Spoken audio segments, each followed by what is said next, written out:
ఓం గం గణపతయే నమః. స్వర్ణలక్ష్మీ నమస్తే అస్తు. పరబ్రహ్మ స్వరూపిణి రాజ్యం దేహి ధనం దేహి సర్వకామాంచ దేహి మే. గణపతి మనందరికీ మంచి బుద్ధిని సిద్ధిని సక్సెస్ని ఇవ్వాలని చెప్పేసి కోరుకుంటూ, స్వర్ణలక్ష్మి అమ్మవారు మన అందరికీ చక్కగా బ్రహ్మ జ్ఞానాన్ని కలిగించాలని, తద్వారా మనం ప్రతిదాన్ని శోభాయమానంగా చూస్తూ ఎప్పుడు మనకి దుఃఖం అనేది లేకుండా ఉండాలని చెప్పేసి, ఇప్పుడు ఆనందభరితంగా ఉండాలని చెప్పేసి అమ్మవారిని కోరుకుంటూ, అమ్మవారిని అలానే మనందరికీ చక్కగా సమృద్ధిగా ధనాన్ని ఇవ్వాలని చెప్పేసి, భాగ్యాన్ని ఇవ్వాలని చెప్పేసి కోరుకుంటూ, అంతేకాకుండా మనందరికీ రాజ్యం ఖచ్చితంగా ఒక అథారిటీ, పవరు, స్టేటస్, ఒక దర్పం అవన్నీ మనకు అమ్మవారు ఇవ్వాలని చెప్పేసి కోరుకుంటూ, వీటితో పాటుగా సర్వకామార్థ సిద్ధి, మన మనసులో అనుకున్న ముఖ్యమైన కోరికలన్నీ చక్కగా నెరవేరాలని చెప్పేసి అమ్మవారిని మనం కోరుకుందాం. సో మనం జులై మంత్ రాశి ఫలాల గురించి మాట్లాడుకుంటున్నాం కాబట్టి, జులై మంత్ చాలా ముఖ్యమైన అనేక రకాలైన విశిష్టతతో కూడుకొని ఉంది. ఇందులో మనం కొన్ని ముఖ్యంగా చర్చించుకుందాం. ఒకటి, ఈ మాసం వచ్చేటప్పటికి ఫస్ట్ 15 డేస్ నిజ జ్యేష్ఠ మాసంతో ఉంటుంది. తర్వాత ఆషాఢ మాసంతో ఉంటుంది. ఈ జ్యేష్ఠ మాసంలో చాలా వరకు పెళ్లిళ్ళు, ముఖ్యమైన కార్యక్రమాలు ఉన్నాయి. వీటితో పాటుగా ఎప్పుడైతే ఆషాఢ మాసం స్టార్ట్ అవుతుందో, ఇందులో చాలా చాలా ముఖ్యమైన పనులైతే ఖచ్చితంగా ఉన్నాయండి. ఒకటి మనం చూసుకుంటే గురుమూఢం స్టార్ట్ అవుతుంది. ఎప్పుడైతే గురుమూఢం స్టార్ట్ అవుతుందో, ఈ గురుమూఢమి మనకి జూలై 15 నుంచి ఆగస్టు 13 వరకు ఉంది. ఈ డేట్స్లో మనకి వివాహాలు కానివ్వండి, గృహ ప్రవేశాలు లాంటివి శుభకార్యాలు ఎక్కువగా చేయరు. అది ఒకసారి గమనించవలసిందిగా కోరుతున్నాను. వీటితో పాటుగా మనకి ఇంకొక ముఖ్యమైనది ఏమవుతుందంటే, మనకి దక్షిణాయనం స్టార్ట్ అవుతుంది 17వ తారీఖు నుంచి. అక్కడ నుంచి ఇప్పటిదాకా ఉన్న ఉత్తరాయణం కంప్లీట్ అయిపోయి దక్షిణాయనం స్టార్ట్ అవుతుందని గమనించాలి. తర్వాత 25వ తారీఖున మనకి తొలి ఏకాదశి స్టార్ట్ అవుతుంది. దానికి ముందుగా చాతుర్మాస వ్రతం అని చెప్పేసి 4 మాసాలు ముఖ్యమైన మాసాలుగా చాతుర్మాస వ్రతం కూడా ఇందులోనే స్టార్ట్ అవుతుంది. ఇంకొకటి లాస్ట్ అండ్ ఫోర్మోస్ట్ ఇంపార్టెంట్, ఈ నెల 26వ తారీఖు నుంచి ఈ 14వ తారీఖు నుంచి 22వ తారీఖు వరకు మనకి చైత్ర మనకి ఆషాఢ నవరాత్రులు అని చెప్తారు. వీటిని ఏమంటారు? గుప్త నవరాత్రులు అంటారు, లేకుంటే వారాహి నవరాత్రులు అని చెప్పేసి చేస్తూ ఉంటారు. ఈ నవరాత్రులు కూడా ఎంతో విశిష్టత కలిగి ఉంది. పర్సనల్గా ఈ 9 రోజులు నేను కూడా చక్కగా సింపుల్గా చేస్తాను, పెద్ద పెద్ద హడావుడిగా చేయకుండా. ఇలా చేసుకునే వాళ్ళందరికీ ఎంతో బాగా ఉపయోగకరంగా ఉంటుంది. లాస్ట్లో ఈ మంత్ మనకి గురు పూర్ణిమతో ఈ మాసం అనేది పూర్తి అవుతుంది. ఇన్ని రకాల విశిష్టత కలిగిన ఈ మాసంలో జ్యోతిష శాస్త్రం ప్రకారంగా కూడాను 3 ముఖ్యమైన గ్రహాలు మారుతూ ఉన్నాయి అన్నమాట. ఆ గ్రహాలు మనం ఏంటో చూసుకుంటే, జూలైలో 4వ తారీఖు, 7వ తారీఖు, 16వ తారీఖు, 21వ తారీఖు, ఇలా జూన్ అంటే 3 గ్రహాలు మారుతున్నాయి. ఈ మారి గ్రహాలు శుక్రుడు, బుధుడు, సూర్యుడు గ్రహాలు కూడా ఉన్నాయి. 4వ తారీఖు వచ్చేటప్పటికి శుక్రుడు, బుధుడు వచ్చి 7వ తారీఖు, 16వ తారీఖు సూర్య భగవానుడు మారుతూ ఉన్నారనమాట. ఈ యొక్క 3 గ్రహాల యొక్క ప్రభావం మనకి జూలై మంత్లో ఎలా ఉండబోతుందో మనం తెలుసుకుందాం. కుంభరాశి చూసుకుంటే, ఈ మంత్ అంతా ఫస్ట్ 15 డేస్ కొంచెం ఇబ్బందుల్లో ఉన్నా కానీ తర్వాత 15 డేస్ చాలా చక్కగా ఉండే అవకాశం ఉంది. జనరల్గా ఒక తటస్థంగా నుంచి కొంచెం బెటర్గా ఉండే అవకాశం ఈ రాశి వాళ్ళకి చాలా బాగుంటుందని మనం చెప్పుకోవచ్చు. ఇందులో ఉన్న నక్షత్రాలు ఫస్ట్ మనం చూసుకుంటే, ధనిష్ట 3, 4 పాదాలు, శతభిషం 1, 2, 3, 4 పాదాలు, పూర్వభాద్ర 1, 2, 3 పాదాలంతా ఈ రాశిలో ఉంటారని గమనించవచ్చు. పేరు బలం బట్టి మనం చూసుకుంటే, గు, గే, గో, సాసి, సూసే, సో, దా అన్న అక్షరాలంతా కూడా ఎవరిదైనా వాళ్ళ పేరు ఫస్ట్ అక్షరం ఈ నక్షత్రాలు ఇప్పుడు చెప్పిన అక్షరాలతో ఉంటే వాళ్ళది కూడాను కుంభరాశిగా గమనించాలి. మనకి లఘు గోచారం, సూక్ష్మ గోచారం అన్న ఒక కాన్సెప్ట్ ప్రకారం చూసుకుంటే, మహర్షులు చిన్న చిన్న ముక్కల్లో, ఇంకా చిన్న చిన్న వర్డ్స్లోనే టోటల్గా మంత్ అలా ఉంటుందో మనకు చెప్పడం జరుగుతుంది. దీంట్లో శత్రునాశాంతో రిపప్రియం భార్య సుతాది కలహం యువత జనబాధ అంటారు. ఈ మాసం అంతా ఎలా ఉంటుందంట, శత్రునాశాంత, శత్రువులు అనేవాళ్ళు మీ దగ్గరలో ఉండరు, వాళ్ళంతా వాళ్ళే నాశనమైపోతారు. రెండోది రిపప్రియం, శత్రువులతో కలిసి మీరు కనుక కూర్చొని మాట్లాడితే మీది పై చేయ ఉండే అవకాశం ఎక్కువగా ఉంటుంది. యువత జనబాధ అంటే యంగ్ స్త్రీ ద్వారా, లేదంటే యంగ్ బాయ్స్ ఎవరైనా పురుషుల ద్వారా కానీ ఇబ్బందులు ఉండే అవకాశం ఎక్కువగా ఉంటుంది. భార్యతోటి ప్లస్ పుత్రులతోటి గొడవలు అయ్యే అవకాశం ఎక్కువగా ఉంటుంది. అయితే ఇప్పుడు దాకా మనం చెప్పుకున్న వాటి యొక్క ప్రభావం చాలా తక్కువ మోతాదులో ఉండే అవకాశం ఎక్కువగా ఉంటుంది. పెద్ద ఇబ్బందులు అయితే ఉండవని మీరు గమనించాలి. ముఖ్యంగా సూర్యుడు 5వ స్థానం నుంచి 6వ స్థానానికి మారటంతో మీలో ఉత్సాహం, చాలా ఎనర్జెటిక్గా ఉంటారు. షష్ఠో రవో సుసౌఖ్యదేన్ యత్న కార్యార్థ సాధనం దేహ రోగ్యాది సంతోషం వస్త్రధాన్య లాభాది కృత్ అని చెప్తారు. అంటే ఎప్పుడైతే సూర్యుడు 6వ స్థానంలో ఉంటారో వస్త్రాల వల్ల, ధాన్యం వల్ల, సంపదల వల్ల సంతోషంగా ఉంటారు. యత్న కార్యానుకూలత్వం, ఏదైనా కనుక మీరు ప్రయత్నం చేస్తే అందులో కార్య సాధనం అనుకూలంగా ఉండే అవకాశం ఎక్కువగా ఉందని చెప్పుకోవచ్చు. ధైర్యంగా ఉంటారని చెప్పాలి. అదేవిధంగా కుజుడు 4వ స్థానంలో ఉండటం వల్ల మిక్స్డ్ రిజల్ట్ అని మనం చెప్పుకోవచ్చు. ఒక ప్రకారంగా ధనం ప్రకారంగా బాగుంటుంది.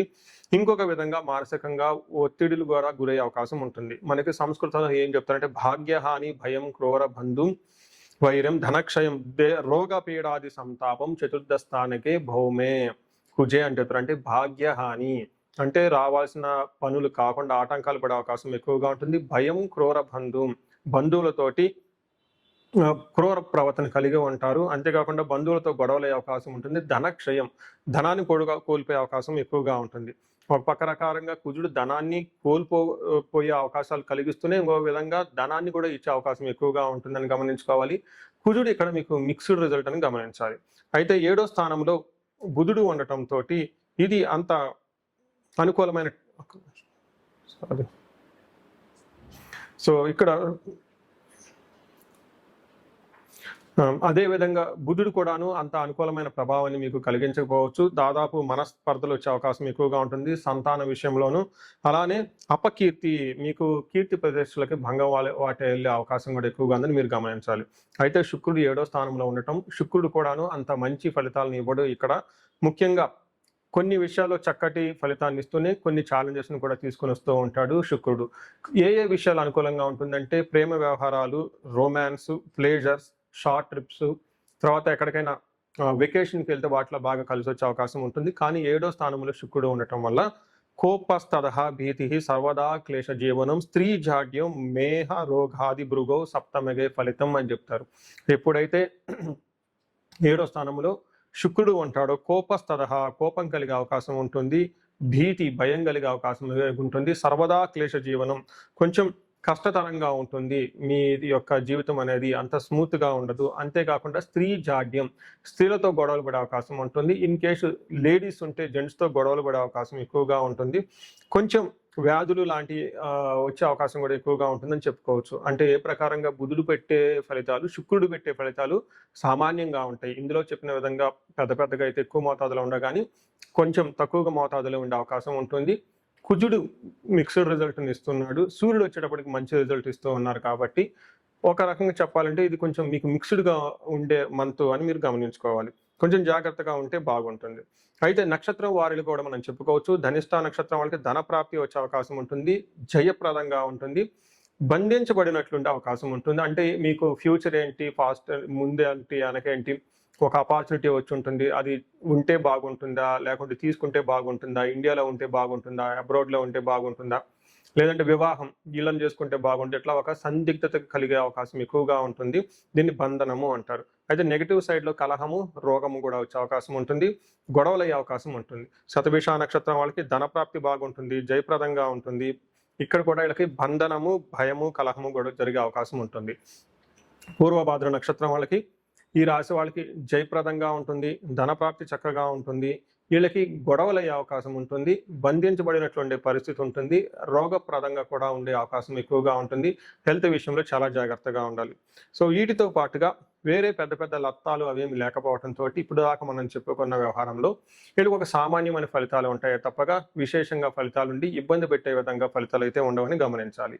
ఈ రాశి వాళ్ళకి బంధనము అనే ఒక బుధుని వల్ల జరుగుతూ ఉండటంతో సరైన నిర్ణయం తీసుకోలేకుండా కన్ఫ్యూజన్లో ఉంటారు. కాబట్టి వీళ్ళు ఎక్కువగా విష్ణు సహస్రనామం చదవటం, విష్ణు ఆలయాలకు వెళ్ళటం బాగా జరుగుతూ ఉంటుంది. అంతేకాకుండా అనంత పద్మనాభ స్వామిని కనుక దర్శించుకున్నా, అక్కడ కొంచెంసేపు ధ్యానం చేసినా వీళ్ళకి విపరీతంగా కలిసి వచ్చే అవకాశం ఉంటుంది. ముఖ్యంగా అనంత పద్మనాభ స్వామి టెంపుల్ మనకి పెంజర్లాను కొత్తూరు జంక్షన్లో బెంగళూరు రోడ్లో ఉంటుంది, శంషాబాద్ దగ్గర. ఎవరైనా నేను పర్సనల్గా చాలాసార్లు విజిట్ చేశాను. మీరు కూడా ఎవరైనా ఒక్కసారి ఈ రాశి వాళ్ళు ఉండి ఇలాంటి ఫీలింగ్స్ ఉంటే మంచికి చెడుకు ఎట్లా వెళ్తే బాగుంటుంది, లేదంటే ఎక్కడైనా సందిగ్ధత ఉండి లేదంటే కన్ఫ్యూజన్ పొజిషన్లో ఉంటే ఆ దేవాలయాన్ని దర్శించుకుంటే చక్కగా మీకు ఒక మంచి అవకాశాలు కనిపిస్తూ ఉంటాయి. నేను కూడా పర్సనల్గా విజిట్ చేశాను కాబట్టి ఈ రాశి వాళ్ళు ఒకసారి విజిట్ చేసి అక్కడ కూర్చొని మెడిటేషన్ చేస్తే చాలా కలిసి వచ్చే అవకాశం ఉంటుంది. సో ఇంతే కాకుండా ఈ రాశి వాళ్ళు కుజుని వల్ల గొడవలు వచ్చే అవకాశం ఎక్కువగా ఉంటుంది కాబట్టి సుబ్రహ్మణ్యేశ్వర స్వామి ఆరాధన, నాగులు కట్ట అంటారు. మనకి ఓడల్లో రావి చెట్టు దగ్గర, మర్రి చెట్టు దగ్గర నాగ పడిగలు ఉంటాయి. వాటికి అభిషేకం చేసినా, ప్రదక్షిణాలు చేసినా ఈ దోషం పోయే అవకాశం ఉంటుంది. కుజుడికి సంపూర్ణమైన శాంతులు పూజలు చేయించుకుంటే ఇంకా చాలా బాగా కలిసి వస్తుంది. ఈ రాశి వాళ్ళకి ఈనాటి శని యొక్క ప్రభావం నుంచి బయటపడటంతో తిరునల్ల క్షేత్రాన్ని దర్శనం చేసుకున్న, కుంభకోణ నవగ్రహాలను దర్శనం చేసుకున్న, అంతేకాకుండా శని పిప్పలాద స్తోత్రాన్ని ప్రతినిత్యం చదువుకున్నా చాలా చక్కగా ఉండే అవకాశం ఎక్కువగా ఉంటుంది. ఈ రాశి వారికి అష్టైశ్వర్యాలు కలగా అని చెప్పేసి నేను కోరుకుంటున్నాను. ఇందులో 3 నక్షత్రాలు ఉంటాయి. అశ్విని, భరణి, కృతిక 3 నక్షత్రాలు ఇందులో ఉంటాయి. అశ్విని నక్షత్రం వాళ్ళని గమనించుకుంటే మనకి వీళ్ళకి ఐశ్వర్యవంతంగా ఉంటుంది, జయప్రదంగా ఉంటుంది. అయితే 2 విషయాల్లో జాగ్రత్తగా ఉండాలి. ఒకటి కలహము, బంధనము అని చెప్తూ ఉంటారు. అంటే గొడవలు అయ్యే అవకాశం ఎక్కువగా ఉంటుంది. బంధించబడినట్లు ఉండే అవకాశం కూడా ఉంటుంది. ఇక్కడ బంధించబడటం అంటే ఫ్యూచర్ గురించి ఆలోచించటం, ఎటు వెళ్తే బాగుంటుంది, ఎటు వెళ్తే డైరెక్షన్ ఉంటుంది, ఏది చేస్తే బాగుంటుంది, ఎలాంటి అవకాశాలు ఉంటుంది, ఇండియాలో ఉంటే బాగుంటుందా, లేదంటే ఎవరైనా బిజినెస్ చేస్తుంటే ఈ టైంలో బిజినెస్ చేస్తే బాగుంటుందా, జాబ్ చేస్తే బాగుంటుందా, ఇలా ఆలోచించే అవకాశం ఎక్కువగా ఉంటుంది. కన్ఫ్యూజన్లో ఉండే అవకాశం ఎక్కువగా ఉంటుంది. ఇలాంటప్పుడు మీరు ఒకసారి జాతక చక్రం చూపించుకుంటే చాలా చక్కగా ఉంటుంది. అలానే భరణి నక్షత్రం వాళ్ళకి ఐశ్వర్యవంతంగా, జయప్రదంగా ఉంటుంది. వీళ్ళు కూడాను కలహము, బంధనము, మరణ తుల్యం అని చెప్తారు. అంటే ఏదో ఒక విషయంలో జరుగుతున్న పని ఆగిపోతుంది. తద్వారా మీకు గొడవలు అయ్యే అవకాశం ఉంటుంది. తర్వాత కన్ఫ్యూజన్లో ఉండే అవకాశం కూడా ఎక్కువ ఉంటుంది. మోస్ట్లీ నెక్స్ట్ కృతికా నక్షత్రం వాళ్ళకి ఐశ్వర్యప్రదంగా ఉంటుంది, ధనలాభం ఉంటుంది, జయప్రదంగా ఉంటుంది. వీళ్ళకి కూడాను మరణము, కలహము, భయము, మరణ తుల్యం అంటారు. అంటే జరుగుతున్న పని ఎక్కడో ఆగిపోతుంది, ప్రోగ్రెస్ అనేది ఉండదు అని గమనించాలి. సో చూశారు కదండి ఈ 3 రాశుల వారికి ఈ 3 నక్షత్రాల వారికి ఎలా ఉందో. ఇందులోనూ అశ్విని నక్షత్రం వాళ్ళకి బుద్ధి నాశనం. అంటే అశ్విని నక్షత్రం వాళ్ళు రాంగ్ గైడెన్స్ తీసుకునే అవకాశం ఎక్కువగా ఉంటుంది. సరిగ్గా రాంగ్ ట్రాన్సాక్షన్ చేసే అవకాశం ఉంటుంది.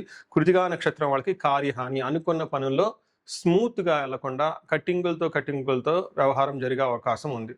సో ఇవన్నీ గమనించిన తర్వాత మీకు కొన్ని చోట్ల చాలా పాజిటివ్గా ఉంది, కొన్ని చోట్ల చాలా ప్రతికూలంగా ఉందని గమనించుకోవాలి. పరిహారాల్లో భాగంగా ఈ రాశి వాళ్ళు ముఖ్యంగా నేనేం చెప్తానంటేనండి, ఇది గోచార రీత్యం, అంటే గోచార ఫలితాలు అని చెప్తూ ఉంటారు. అయితే మీ ఇండివిడ్యువల్ యొక్క జన్మరాశిలో చూడటం కూడా చాలా ఇంపార్టెంట్.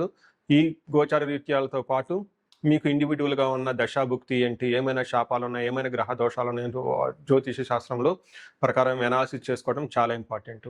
ముఖ్యంగా ఎవరికైతే ఏజ్ 40 years +or-5 years ఉంటుంది, అంటే 35 to 45 years ఏజ్ ఉండి మధ్యలో మీకు ఎక్కడైనా కనుక కెరీర్లో గ్యాప్ వచ్చినా, లేదంటే అనుకున్న పనులు కాకపోతున్నా, మధ్యలో స్టాగ్నేట్గా అనిపించినా, లేదంటే ఏదైనా ఒక గందరగోళమైన పరిస్థితి, కయోటిక్ పరిస్థితుల్లో మీరు ఇన్వాల్వ్ అయ్యారు, తెలవకుండా అవుట్ ఆఫ్ యువర్ కంట్రోల్ వెళ్తూ ఉంది అనుకుంటే ఖచ్చితంగా మీ జన్మ జాతకం చూపించుకోవడం చాలా చాలా ఇంపార్టెంట్. ఎందుకు అంటే మనకు మోడర్న్ సైకాలజీలో, మోడర్న్ సైన్స్లో ఇది మిడ్ లైఫ్ క్రైసిస్ అంటారు.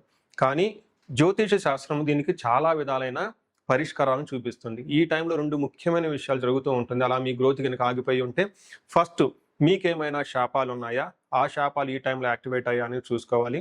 రెండోది, ఈ టైంలో మీకు నడుస్తున్న దశాభుక్తుల యొక్క గ్రహాల యొక్క ఏమైనా దోషాలు ఉన్నాయా, ఈ 2 కారణాలు ఏంటో తెలుసుకొని వాటికి సంబంధించిన విశ్లేషణ చేసుకొని చక్కటి పరిష్కారాలు చేసుకొని పరిహారాలు చేసుకుంటే లైఫ్ 10 అంతలు ముందుకెళ్ళే అవకాశం ఎక్కువగా ఉంటుంది.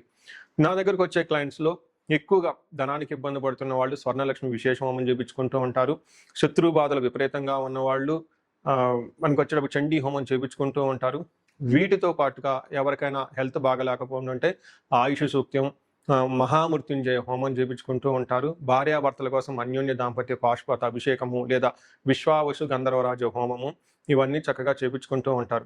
ఎలాంటి పరిస్థితులు మీకున్నా, ఎలాంటి సమస్యలు మీకున్నా, లేదంటే ఎలాంటి క్లారిఫికేషన్ మీకు కావాలనుకున్నా కానీ, ఫ్యూచర్ గురించి ప్లాన్స్లో కన్ఫ్యూజన్ ఉన్నా కానీ, ఒక్కసారి మీ జన్మ జాతకం చూపించుకొని ఆ జాతకంలో ఏ ప్రకారంగా ఉందని తెలుసుకొని చక్కటి పరిష్కారాలు చేసుకుంటే లైఫ్ అనేది 10 రెట్లు ముందుకెళ్ళే అవకాశం ఉంటుంది. మీ అందరికీ అష్టైశ్వర్యాలు కలగాలని, భోగభాగ్యాలు కలగాలని చెప్పేసి నేను కోరుకుంటున్నాను.